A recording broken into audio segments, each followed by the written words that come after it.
Hola, soy la profesora Diana Berlín Anacleto Silva. A través del siguiente video hablaremos de la norma jurídica, que es un tema que forma parte del curso de Lógica Jurídica de la Escuela Profesional de Derecho de la Universidad Señor de Zipán. En este video nos abocaremos a estudiar la definición, función y estructura de la norma jurídica. Sin embargo, es necesario conocer la distinción entre norma y ley. El interés de la distinción entre norma y ley reside en poder designar con términos distintos el género y la especie. Norma señala el género y la ley la especie. La norma designa la regla de derecho en general. Toda regla jurídica es una norma. La ley es una especie de norma, la regla de derecho que procede del poder público. Por lo tanto, utilizaremos la noción general de norma, que equivale a norma jurídica. Y nos preguntamos, ¿qué es norma jurídica? La norma jurídica es una realidad estudiada desde distintas perspectivas por las diferentes ciencias. Por lo tanto, cumple tres funciones: política, moral y jurídica. Expliquemos cada una de estas.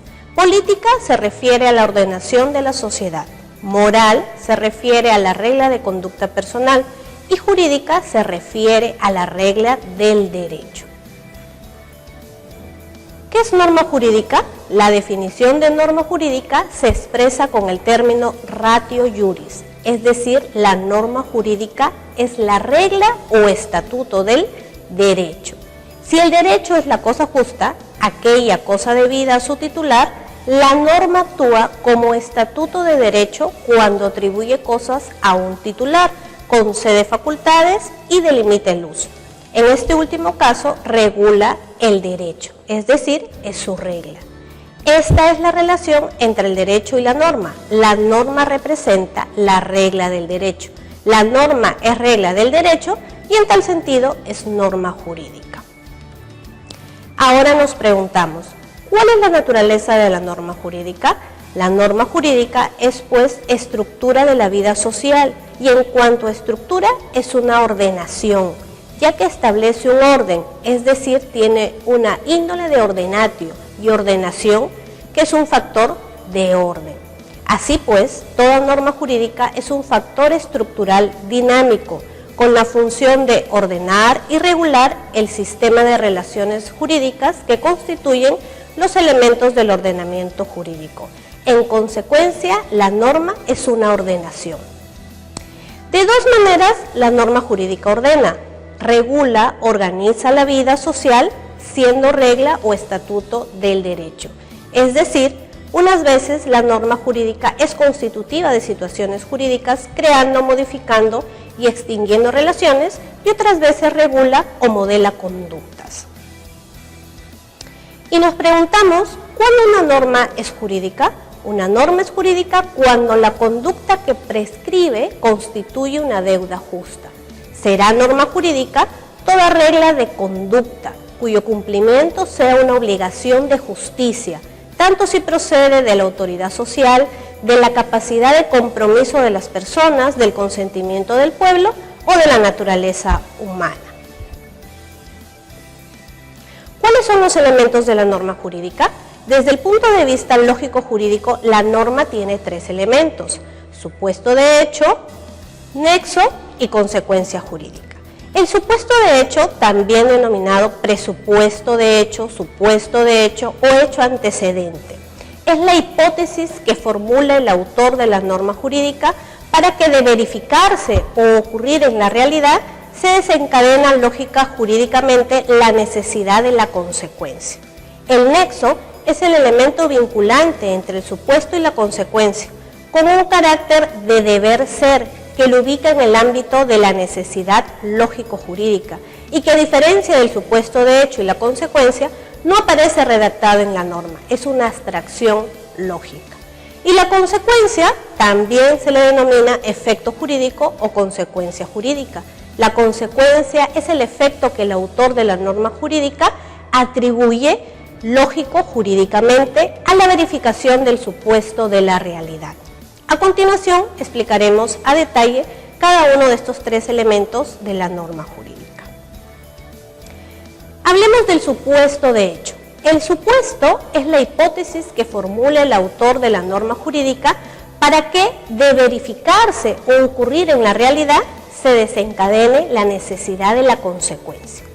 Según la cantidad de elementos componentes, los supuestos pueden ser supuestos simples o supuestos compuestos. Será un supuesto simple aquel que contiene solo un elemento constitutivo. En cambio, el supuesto complejo es aquel que contiene más de un elemento constitutivo. Por ejemplo, en el artículo 1969 del Código Civil establece: aquel que por dolo o culpa causa un daño a otro está obligado a indemnizarlo. Aquí hay dos normas jurídicas cuyos supuestos tienen dos elementos cada uno. Primero, un hecho atribuible al agresor por el dolo y un daño a la víctima. Y segundo, un hecho atribuible al agresor por culpa y un daño a la víctima. En cada caso, ambos supuestos deben concurrir para que proceda la consecuencia de indemnizar. Ahora hablemos del nexo. El nexo es el elemento vinculante entre el supuesto y la consecuencia, y que a diferencia del supuesto de hecho y la consecuencia, no aparece redactado en la norma. El nexo es una abstracción lógica que tiene un claro lugar entre el supuesto y la consecuencia si esquematizamos la norma jurídica, pero no figura en la redacción misma del texto normativo. El nexo no es el verbo central de la oración gramatical que contiene la norma, como muchos autores han sostenido. Eso es un error, ya que el nexo es solo un vínculo lógico-jurídico entre los otros dos elementos. El nexo es un deber ser y es necesario porque el derecho entiende que la consecuencia debe ocurrir a partir de la verificación del supuesto de la realidad. Es más, para garantizarlo, el derecho cuenta con el apoyo de la fuerza del Estado.